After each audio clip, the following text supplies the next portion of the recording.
রাজনীতির রোষে পুলিশ কখনো কর্তব্য পালন করতে গিয়ে প্রাণ দেন তাপস চৌধুরীর মতো স্পেশাল ব্রাঞ্চের সাব ইন্সপেক্টর, কখনো শাসক দল ঘনিষ্ঠ সিন্ডিকেটের দৌরাত্ম্য ঠেকাতে গিয়ে বদলি হতে হয় ভদ্রেশ্বরের ওসি দেবনাথ সাধু খাঁকে।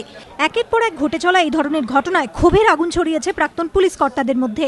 রবিবার ধর্মতলায় ক্রুগড লেনে প্রাক্তন পুলিশ কর্তাদের সংগঠন এক্স পুলিশ অফিসার্স গিল্ডের বার্ষিক সাধারণ সভায় ক্ষোভের আঁচ ধরা পড়ল প্রাক্তন পুলিশ কর্তাদের গলায়। দেবনাথ সাধুরা পুনর্বহাল হয়েছে, প্রগতি ময়দানে তাকে বদলি করে দেওয়া হলো। কি কারণ? কোনো কারণ নেই। এইভাবে যদি বিপুল হতে হয় পাবলিকের কাছে আমরা পুলিশের চাকরি করি, তাহলে খুবই মুশকিল।